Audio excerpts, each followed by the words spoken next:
Surat Paulus yang pertama kepada jemaat di Korintus.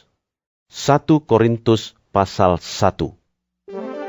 Dari Paulus yang oleh kehendak Allah dipanggil menjadi Rasul Kristus Yesus.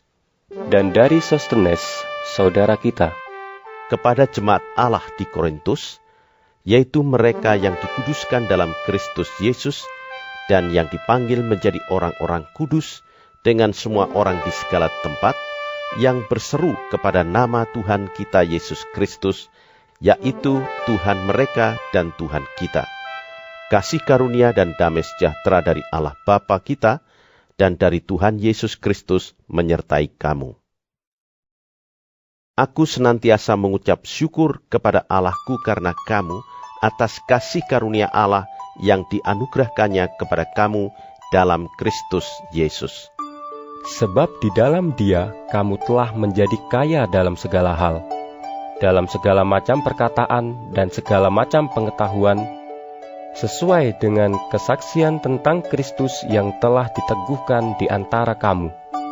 Demikianlah kamu tidak kekurangan dalam suatu karunia pun, sementara kamu menantikan penyataan Tuhan kita Yesus Kristus.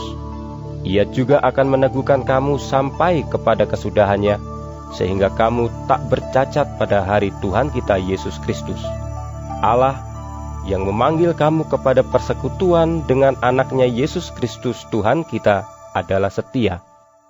Tetapi aku menasihatkan kamu, saudara-saudara, demi nama Tuhan kita Yesus Kristus, supaya kamu seias kata dan jangan ada perpecahan di antara kamu.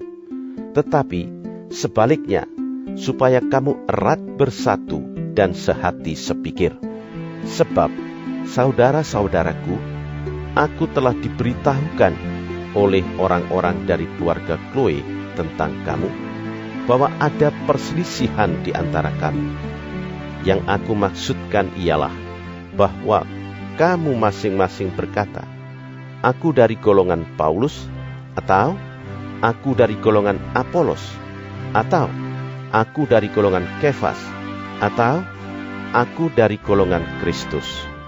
Adakah Kristus terbagi-bagi? Adakah Paulus disalibkan karena kamu? Atau adakah kamu dibaptis dalam nama Paulus? Aku mengucap syukur bahwa tidak ada seorang pun juga di antara kamu yang aku baptis selain Krispus dan Gaius. Sehingga tidak ada orang yang dapat mengatakan bahwa kamu dibaptis dalam namaku. Juga keluarga Stefanus, aku yang membaptisnya. Kecuali mereka, aku tidak tahu. Entahkah ada lagi orang yang aku baptis? Sebab Kristus mengutus aku bukan untuk membaptis, tetapi untuk memberitakan Injil, dan itu pun bukan dengan hikmat perkataan, supaya salib Kristus jangan menjadi sia-sia. Sebab pemberitaan tentang salib memang adalah kebodohan bagi mereka yang akan binasa. Tetapi bagi kita yang diselamatkan, pemberitaan itu adalah kekuatan Allah.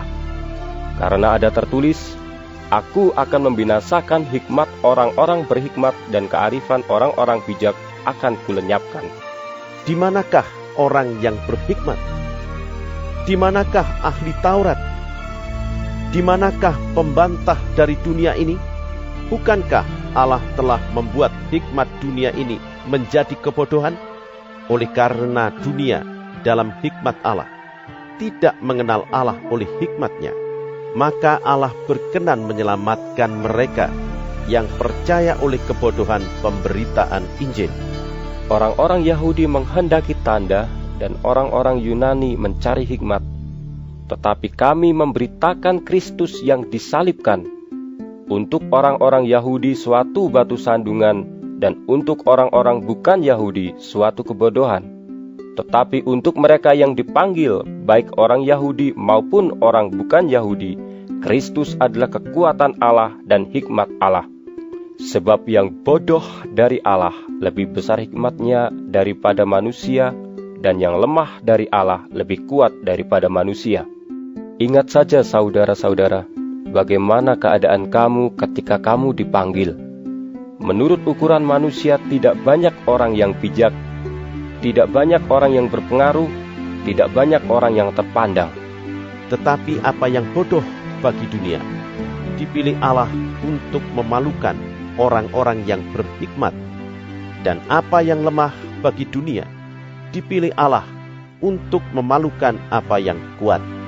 Dan apa yang tidak terpandang dan yang hina bagi dunia, dipilih Allah, bahkan apa yang tidak berarti, dipilih Allah untuk meniadakan apa yang berarti, supaya jangan ada seorang manusia pun yang memegahkan diri di hadapan Allah.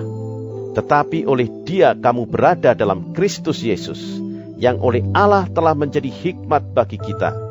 Ia membenarkan dan menguduskan dan menebus kita.